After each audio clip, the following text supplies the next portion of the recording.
visittemples.com அப்படிங்கிறது கோவில்களை பற்றிய ஒரு வெப்சைட், அதாவது வலைதளமாகும். இன்னைக்கு இந்த visittemples.com மூலியமா நம்ம தமிழ்நாடு திருநெல்வேலி மாவட்டத்தில் சேரன்மாதேவி பக்கத்தில் இருக்கிற ஸ்ரீ அம்மைநாதர் கோயிலை பற்றி தெரிஞ்சுக்க போகிறோம். இந்த அம்மைநாதர் கோயிலோட முழு பேரு ஸ்ரீ ஆவுடை நாயகி சமேத ஸ்ரீ அம்மைநாத சுவாமி கோயிலாகும். இந்த அம்மைநாத சுவாமி கோயிலுக்கு கிழக்கு நோக்கி 5 அடுக்கு கொண்ட ராஜகோபுரம் இருக்கு. இந்த கோவில் திருநெல்வேலி மாவட்டத்தில் நவகைலாயத்தில் 2வது கோயிலாகும். பலரும் இந்த கோவிலை சந்திரன் ஸ்தலம் அப்படின்னு அழைக்கிறா. இது கடகராசி அந்த பக்தர்களுக்கு ரொம்ப விசேஷமான ஒரு கோயில். இந்த கோவிலோட ராஜகோபுரத்தை கடந்து வந்தா முதல்ல ஒரு நெய்வேத்திய பீடம், அதாவது பலிபீடத்தை பார்க்க முடியும்.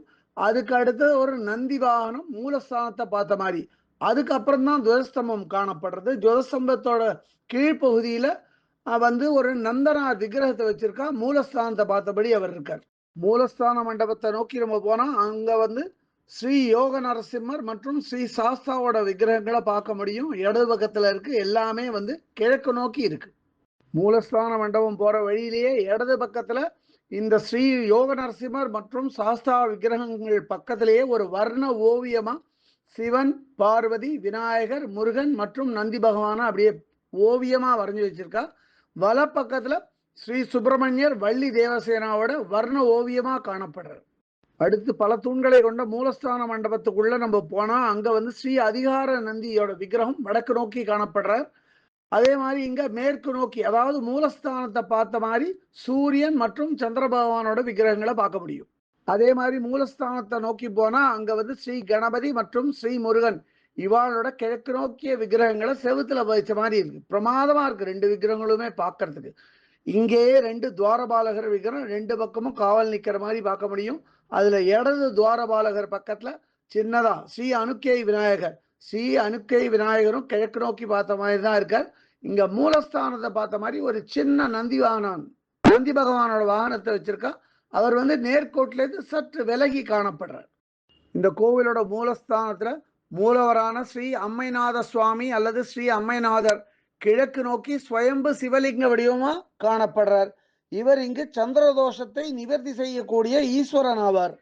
நான் ஏற்கனவே சொல்லியிருக்கேன், துவஜஸ்தம்பம் அதாவது கொடிமரத்தோட கீழ்பாகத்துல நந்தனார் விக்கிரகம் மூலஸ்தானத்தை பார்த்த மாதிரி இருக்கார் அப்படின்னு.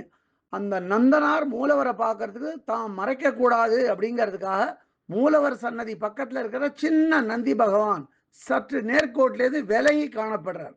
இந்த கோவில்ல திங்கள் தோறும் வரும் பக்தர்கள் கூட்டம் ரொம்ப ஜாஸ்தியாவே இருக்கும்.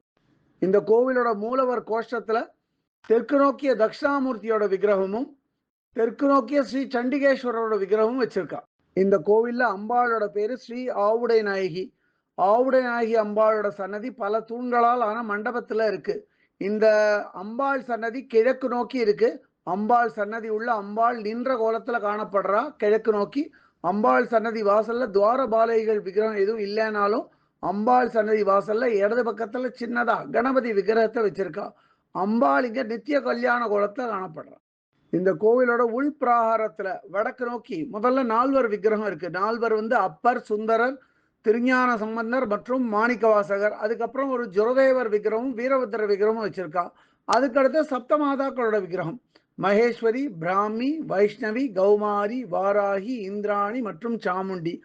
இந்த சப்தமாதா விக்கிரகங்களுக்கு அடுத்து ஸ்ரீ விநாயகரோட ஒரு விக்கிரகமும் அதோட சேர்ந்து 3 சித்தர்கள் விக்கிரகமும் வச்சிருக்கா. எல்லாமே வடக்கு நோக்கிய விக்கிரகங்கள். அடுத்து நான் சொல்ல போற விக்கிரகங்கள் எல்லாமே கோவிலோட உள்பிராகாரத்துல எல்லாம் கிழக்கு நோக்கிய விக்கிரகங்கள். முதல்ல ஸ்ரீ கன்னி விநாயகரோட சன்னதி. கன்னி விநாயகர் சன்னதிக்கு அடுத்து ஸ்ரீ மகாவிஷ்ணு நாககன்னிகையோட காணப்படுறார். அதுக்கடுத்து ஒரு சிவலிங்கம், அதாவது அந்த சிவலிங்கம் ஸ்ரீ காசி விஸ்வநாதர் ஆவார். காசி விஸ்வநாதர் பக்கத்திலேயே ஸ்ரீ காசி விசாலாட்சி அம்பாளும் காணப்படுறா. அதுக்கு பக்கத்துல ஸ்ரீ சுப்பிரமணியரோட சன்னதி. இங்க வள்ளி தேவசேனாவோட ஸ்ரீ சுப்பிரமணியர் கிழக்கு நோக்கி காட்சியளிக்கிறார். அடுத்தது நான் சொல்ல போற சன்னதிகள் எல்லாமே உள்பிராகாரத்துல தெற்கு நோக்கிய சன்னதிகள். முதல் சன்னதியில ஸ்ரீ கஜலட்சுமியோட சன்னதி. அடுத்த சன்னதி ஸ்ரீ சனீஸ்வர பகவான், இவரும் தெற்கு நோக்கி நின்ற கோலத்துல காணப்படுறார். அதுக்கு அடுத்து இருக்கிற சன்னதி பிரமாதமா இருக்கு, பளிச்சுன்னு இருக்கும் அந்த சன்னதி பார்க்கறதுக்கே. அந்த சன்னதி ஸ்ரீ நடராஜரோட சன்னதி. ஸ்ரீ நடராஜர் சன்னதியில அவர் சிவகாமி அம்பாளோட காணப்படுறார். இவரும் தெற்கு நோக்கி தான் இருக்கார். இவ சன்னதி உள்ளே காரைக்கால் அம்மையார் மற்றும் மாணிக்கவாசகரோட விக்கிரகங்களை பார்க்க முடியும். இந்த அம்மைநாதர் கோவில்ல வந்து வெளிப்பிரகாரத்துல 2 சன்னதி தான். முதல் சன்னதி வடக்கு நோக்கிய சன்னதி ஸ்ரீ ஜுரதேவரோட சன்னதி. ஜுரதேவர் அவரோட விக்கிரகம் நல்ல பெரிய விக்கிரகம் பிரமாதமா இருக்கு அவரோட சன்னதியில. அதுக்கடுத்து இந்த பக்கம் வந்தா தெற்கு நோக்கிய சன்னதி ஒண்ணு இருக்கு. அந்த தெற்கு நோக்கிய சன்னதி ஸ்ரீ கால பைரவரோட சன்னதி. அவரும் நின்ற கோலத்துல தெற்கு நோக்கி காணப்படுறார். ஆனா இங்க அவரோட வாகனம் கிடையாது. இந்த அம்மைநாதர் கோயிலோட மதில் சுவர் வந்து பெரிய மதில் சுவர். இந்த மதில் சுவரை நம்ம பார்க்கும்போது அந்த மதில் சுவரோட உள்பக்கத்துல வந்து கிழக்கு நோக்கி ஒரு கணபதி விக்கிரகத்தை அப்படியே பதிச்சிருக்கா. பார்க்க பிரமாதமா இருக்கார் கணபதி. கோவிலுக்குள்ளேயே கோவிலுக்கான மடப்பள்ளி இருக்கு. கோவிலோட நந்தவனத்தையும் பராமரிச்சுட்டு வரா. கோவிலோட ஸ்தல விருட்சம் வந்து ஆலமரமாகும். புஷ்கரணி தாமிரபரணி ஆறாகும். இந்த கோவில் கடகராசிக்காரர்களோட பரிகார ஸ்தலமாகும். அதே மாதிரி இந்த கோவில் வந்து சந்திர தோஷ நிவர்த்தி ஸ்தலம். இங்க வந்து திங்கட்கிழமை தோறும் பக்தர்கள் கூட்டம் ஏராளம். இந்த கோயிலை பற்றிய இதர விவரங்கள் வேணும் அப்படின்னா www.visittemples.com அப்படிங்கிற வெப்சைட்டுக்கு போயிட்டு இந்த கோயிலை பற்றிய எல்லா விவரங்களையும் ஆங்கிலத்தில் வந்து படிக்கலாம்.